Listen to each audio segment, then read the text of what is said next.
Hey everybody, how you doing? Father Bob here for another edition of the South Campus. We find ourselves in the historic church of St. Victoria, and I'd like to tell you a little bit about it.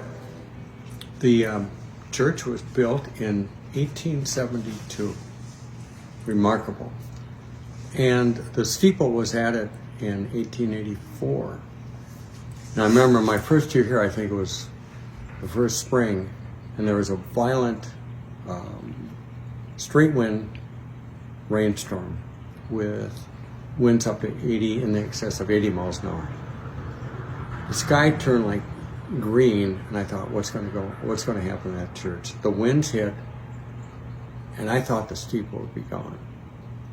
By the grace of God, the storm cleared. There was still standing. So those Germans knew how to erect a solid, sturdy steeple. That's the point of that. And the church still standing today. First year I was here, we had a confessional in the church for years. It only allowed for confession behind the screen, and the new rite calls for the option of behind the screen and in face to face, that kind of thing. So I took out the old confessional without telling anybody, all right? And then had a location for confession, both with a screen and in person. Well, the old timers came in and they said, where's the confessional? I said, well, I took it out. They were not happy, folks. I thought I was going to be rode out of town on a rail. But then I said, wait a minute, we got a stained glass window, and it's over here. You can see the northeast corner of the church, and right here they discovered a stained glass window with Franz Johann Anton Schmig. They're related.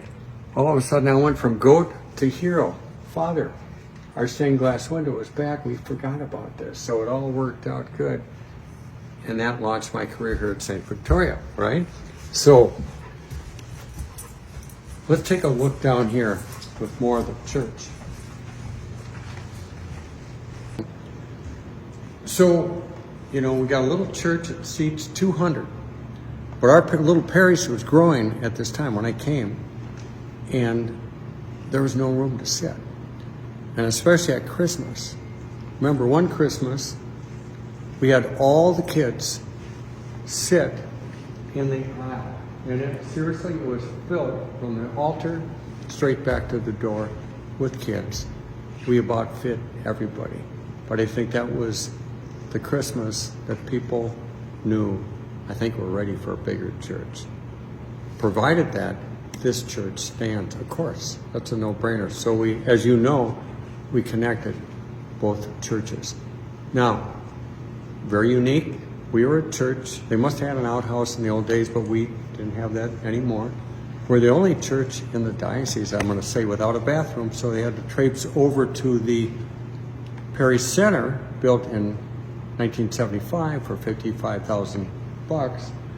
That was going to stand, and the historic church was going to stand when we built a new church, and we connected the new church to the parish center.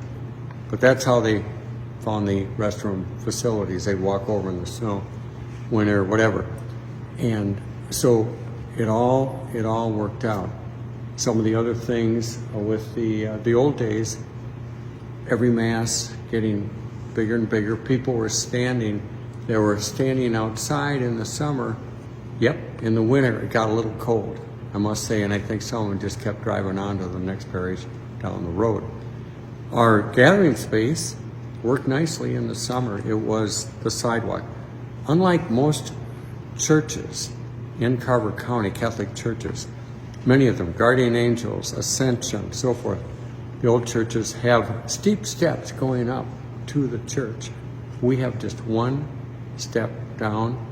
That made for our gathering space out there on the sidewalk. In the summer, we'd have lemonade. In the winter, hot chocolate. We'd serve hot chocolate out there.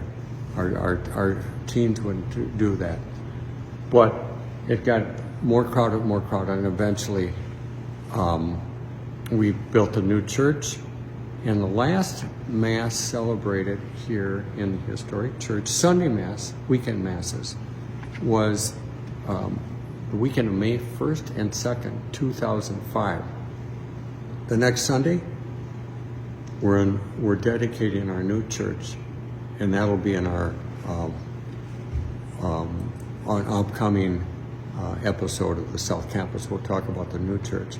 But for now, very special place, and we continue. The beautiful thing is we continue to use our historic church almost every day of the week. And let me explain. We've got daily Mass here at 8 o'clock, and we have small weddings and funerals here. We have renewal of wedding vows here. Often after Mass, people having surgery or something, I will pray with them with the sacrament of the sick, that anointing. We'll come back here. And then Eucharistic Adoration. I'm going to put in a plug for that, folks. It's Thursday, and you can stop in. You're driving by, stop in. There'll be people here. Or if you can, with a prayer partner, sign up for a half-hour slot, and then you go out for coffee after or something. Talk to John Abel about that. We'd love to have you part of the Eucharistic Adoration prayer team. We call it our Thursday prayer vigil. It starts after the 8 o'clock Mass and with the exposition of the Blessed Sacrament, and then concludes 8 p.m. that night. Very special time. Also, during Lent, we have Stations of the Cross, and we have them at 6 o'clock Fridays. And if you want to be, so just stop in, beautiful little service, or you want to bleed, talk to John Abel on that one too. So a lot of uses for the historic church. Let's go up here. All right, got the altar, lit candles. And one other thing I'm going to suggest, there are newcomers that have never seen the historic church. I encourage you, if you're one of them, to stop in and after Mass, pay a visit, bring the family, moment of quiet prayer, light a vigil light, put a name in a prayer basket, all of that.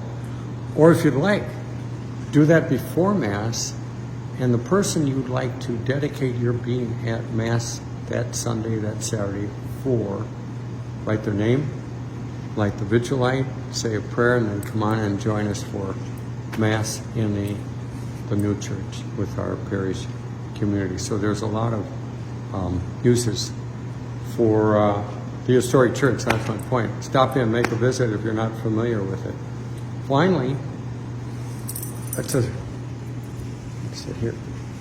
It's a special place. This is my favorite pew right here. This is where I sit for daily Mass. And my quiet time, my prayer time is with Arlo. He helps me pray. He's a much better contemplative prayer than I am. I learned from him. You can see him right now. He's into it. But I stop by here at the end of a busy day. I walk over from the parish house, and Arlo and I come, light a vigil light, and just sit in the quiet. It is so peaceful. I got the keys to the church, so I can do that kind of thing. It's open to me, but open to Thursday nights it's the same idea as the prayer vigil on Thursdays. And a very special place of quiet here. We love it, and it's beautiful. And I kind of take in, I think of how many weddings have been celebrated here? How many Schmigs, Dietelm, Snyders, so on, down the line have been married here? How many funerals have been here? And of course, right outside our historic church, and how many Masses have been celebrated here. We also use it for, Faith Formation uses it for retreat purposes, many other things. So, special place here. Stop by anytime. There's plenty of room, there's quiet, there's peace, and just one more opportunity to plug in and be part of our parish family here at St. Victoria. Thanks for listening. Check in next week. We'll talk about the new church.